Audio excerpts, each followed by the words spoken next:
We utilize stock videos and content in accordance with the YouTube Fair Utilized Copyright Standards. Section 107 of the U.S. Copyright Act states, notwithstanding the provisions of Sections 106 and 106A, the fair use of a copyrighted work, including such use by reproduction in copies or phonorecords or by any other means specified by that section, for purposes such as criticism, comment, news reporting, teaching, including multiple copies for classroom use, scholarship, or research, is not an infringement of copyright. That's all, folks.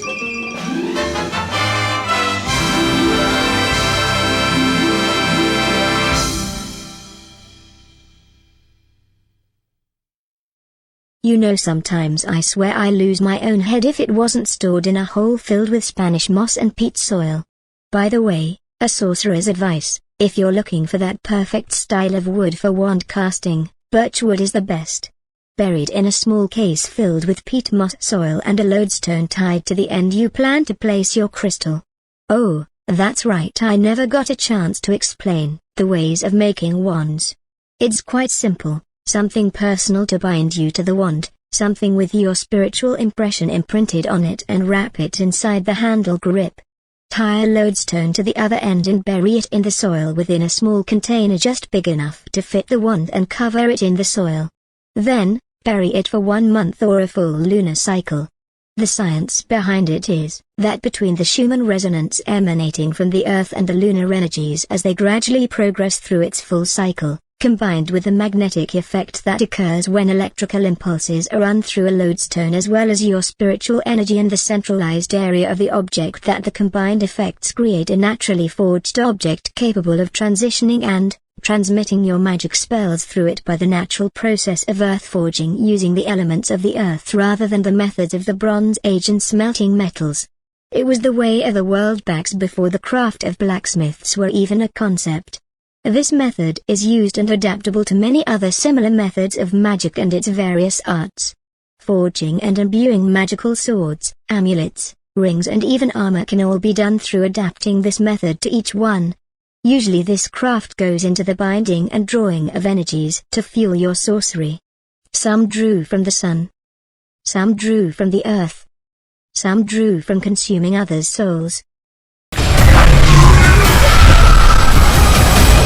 Your soul is mine.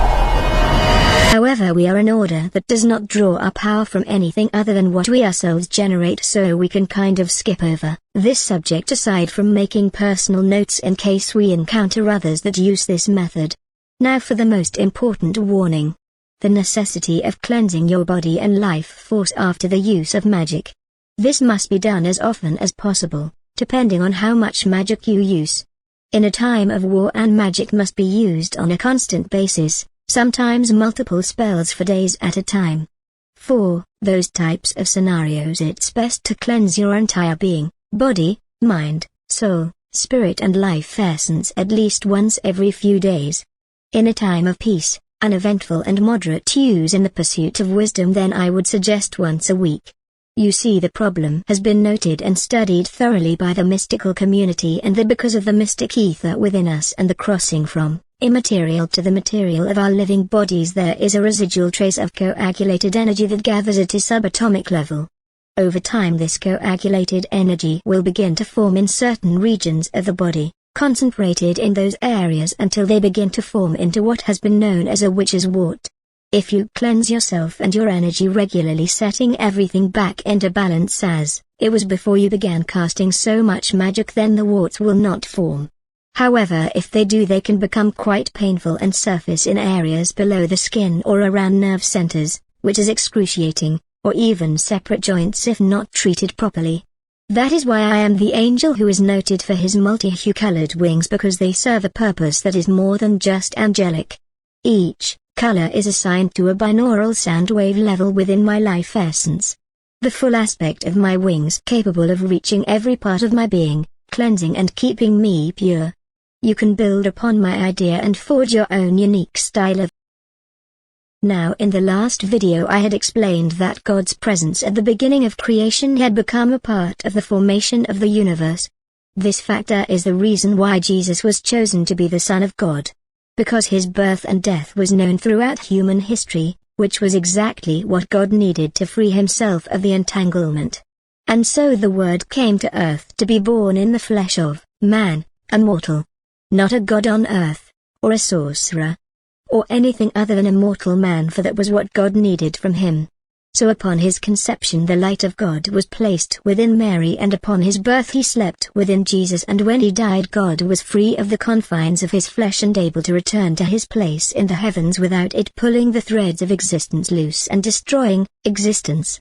Now, taking this into account, let me ask you this: why would the real God be set against the Nephilim children when the very concept of their conception is a solution to not just a heavenly matter but a solution of God's obvious design? Not only does the decree of God against the Nephilim children defy the grand design of God's will for the coming of the Messiah, but it also contradicts his nature and his necessity for a solution that could jeopardize existence itself. Yet my memory of this is clear, therefore whoever that was that decreed the children of the angels' abominations proved themselves to be a false god by that decree. Whoever this is has either already walked the earth before this, or they knew this aspect too and is a part of a larger scheme of things not yet revealed. I also know that this elusive force also orchestrated the miracles of Jesus to make him seem like a god on earth instead of a man like he was meant to be. Another sign that whoever this is walks in this era, using this information to mold their agenda. This is becoming too complex a plan for a single person to scheme and pull off. So if I'm God, then why do I insist on the name of Lucifer, a name given by a deceiver and a part of some plan against me? Because if you know Jewish religion and beliefs, by the accounts of the Islamic beliefs, angels are manifested forms of God's will taking on the physical presence within creation. Michael, Gabriel, Raphael, Lucifer, Uriel, Azazel, Samael, Emmanuel, and were the manifested persona or anamora of God taking on a physical form in creation, each created to perform specific tasks and duties that were by his will, known as the 9 sons of God. I have proven who I am, and it has been made obvious by heaven's reaction. So once again I ask, how have I committed any sin such as proving to the world that I'm God when it's clearly understood to be true with each of us to be true? I don't think anyone gets any closer than standing before one of us. However, I say what's going on here. The world is ganging up against the Islamic faith, so I'm being hung up on the Islamic belief of God to try and snuff me in the process. Let me show you something that's unfolding here. You see within the occults of Satanism how there have been head of their order throughout history that take on the mantle as the Satan of their age, allocating that representation of evil from one to the next. This is by my will, for it is a part of Satan's destruction. His place in existence is being replaced and his responsibilities are being redesigned because it is my will and my will shall be done. I said I was tired of Satan, and when I'm finished replacing him, Samchaza, that spirit of contempt behind all this, will be destroyed, he will cease to exist, and all his allies that continue to think they can defy my will and continue to try and take creation for their own, will be joining him if they continue to test my patience.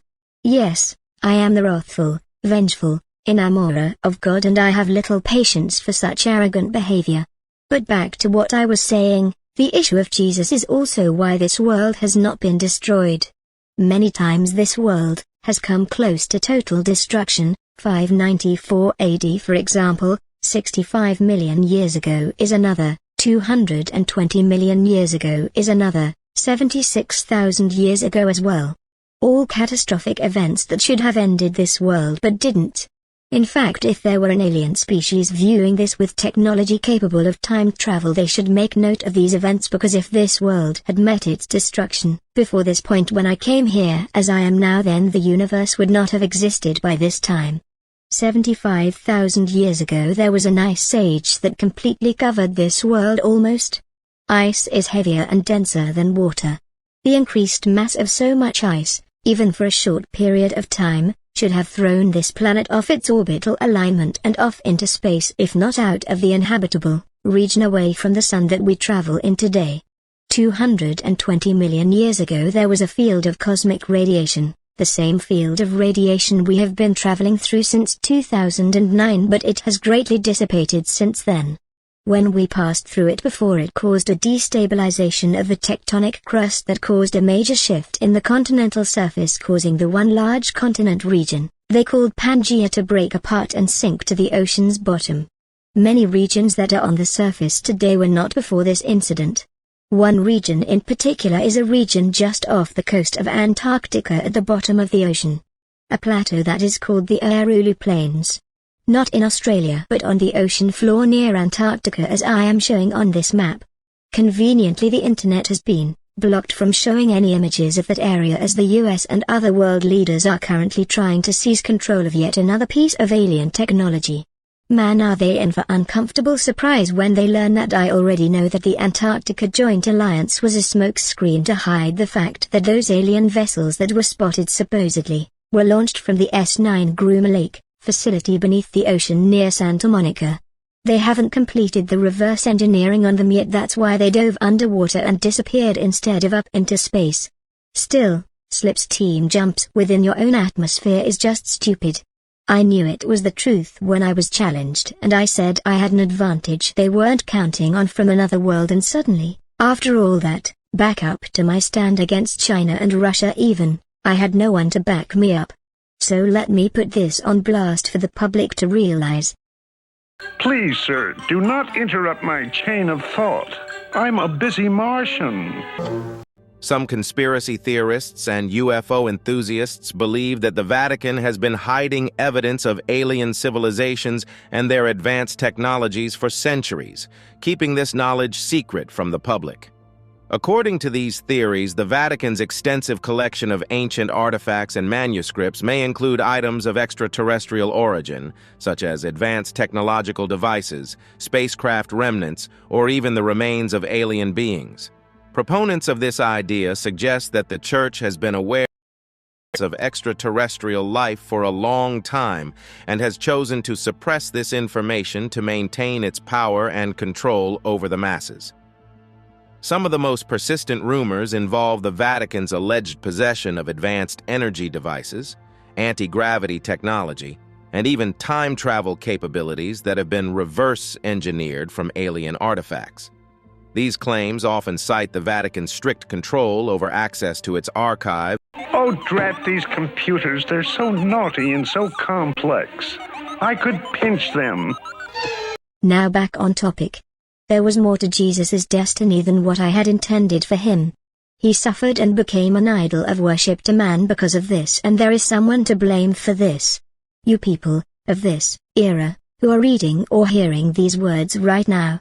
You are the ones to blame for the necessity of the Messiah's destiny and suffering. The source of the sin that tainted creation, the corrupt and greedy, evil-hearted and wicked people out there who have taken this knowledge I have placed in these videos and went out looking for a way to become gods of the earth and kings over man throughout their entire existence. And in your conflicts between each other and against me, you all have altered time numerous times trying to get your perfect outcome that places you as the winner in this conflict of greed and power. You all warped my creation and each other's lives just to get what you wanted. Like I haven't noticed that we are suddenly facing another catastrophic scenario, one after another, and every time, we miraculously survive, time and again, and again. Each time another group of zealots come and take whatever and however it was that saved us, and whisk it away. There is a growing tendency to think of man as a rational thinking being, which is absurd. Man is the most interesting insect on Earth. Oh, mutiny makes me so angry. On today's episode we will be learning the tips and tricks on how to care for your undead wizard zombie. Now there are different types of zombies, such as Jesus. Technically, by all standards of definition, he was a zombie. However, the most difficult zombies to deal with are the ones who are the wizard themselves, as they can come in all assorted flavors and be completely unpredictable. There are also biochemical zombies and alien zombies, but we'll skip those and stay for the more interesting ones. Now typically a magically raised zombie has a short and limited lifespan, but these come in different flavors as well. When the wizard dies, you can expect all sorts of problems to occur. Reality will become fantasy. The elemental balance will violently surge out of control, the skies may turn red and the waters may turn to blood. Just going off examples in the past.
I have waited, concealed in darkness and shadow, amassing kindred spirits dedicated to my cause.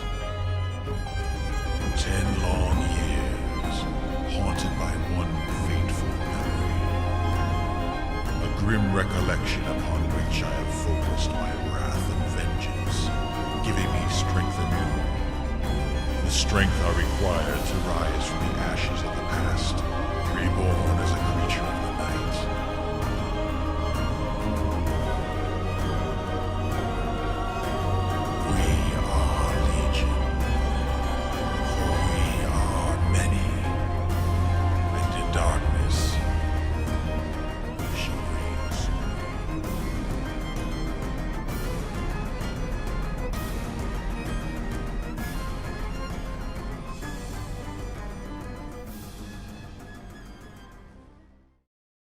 Yes, isn't it delightful?